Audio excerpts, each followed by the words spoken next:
कोई मुस्लिम बच्चा जनरली इस भाव से देखता है कि नहीं ये गलत हो रहा है हमारे साथ, और कई हिंदू बच्चे इस भाव से देखते हैं कि एकदम सही और होना चाहिए और होना चाहिए।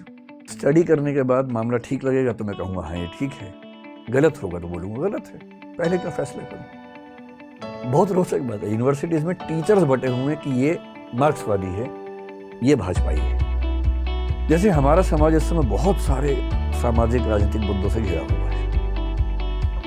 जैसे एक मुद्दा कुछ दिन पहले आया जो हिजाब का मुद्दा जिसको हम कहते हैं, कर्नाटक से एक डिबेट उठी हिजाब की।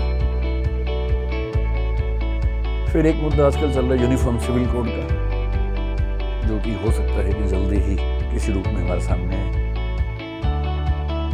फिर पॉपुलेशन बिल के बारे में बात चलती है आजकल।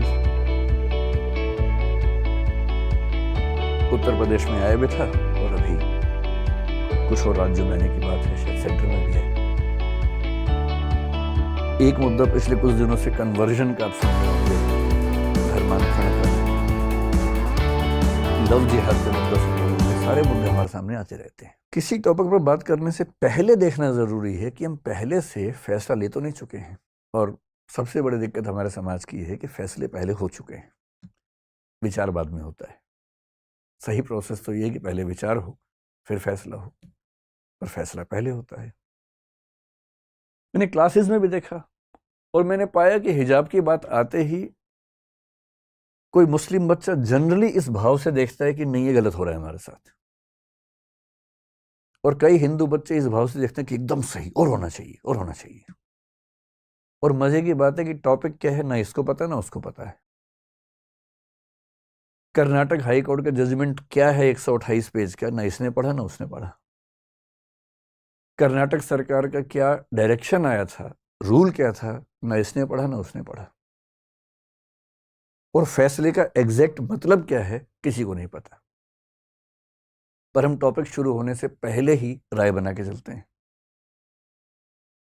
E.H. कार एक बड़े अच्छे विद्वान हुए हिस्ट्री में, उनकी एक किताब है बड़ी अच्छी, हिस्ट्री, इतिहास क्या है, व्हाट इज हिस्ट्री, बड़ी अच्छी किताब है।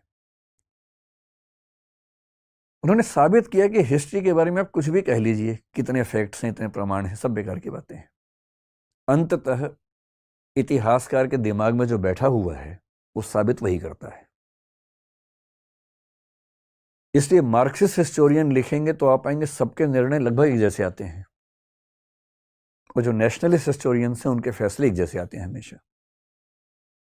किसी हिस्टोरिकल फिगर को लेकर सोच लीजिए, अकबर की बात कर लीजिए, औरंगजेब की बात कर लीजिए, एक धारा के फैसले हमेशा एक से आएंगे, दूसरी धारा के फैसले हमेशा एक से आएंगे।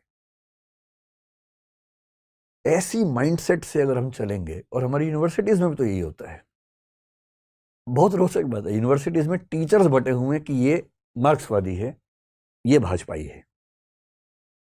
और मैं सोचता हूं कि जो आदमी देश को पढ़ाने की जिम्मेदारी संभालता है यूनिवर्सिटी में, वो एक विचारधारा से बंध कर चीजों को देखने का आदी कैसे हो सकता है? उसके अंदर इतना वैचारिक साहस क्यों नहीं है कि किसी मुद्दे पर मेरी विचारधारा से बेहतर राय किसी और विचारधारा की भी हो सकती है? ये साहस क्यों नहीं है? और इसलिए जो बात यूनिवर्सिटीज तक में मिस होती है तो समाज में तो कहां से आएगी? विश्वविद्यालय का तो काम है समाज को सही दिशा देना, वही नहीं है तो समाज में कहां से आएगी? पहले कोशिश कीजिए न्यूट्रल होने की, तटस्थ होने की, कि मुद्दे को समझने से पहले ना मैं इस तरफ हूं ना मैं उस तरफ हूं। हिजाब की बात है, मुझे नहीं पता, मैं पहले स्टडी करूंगा पूरा।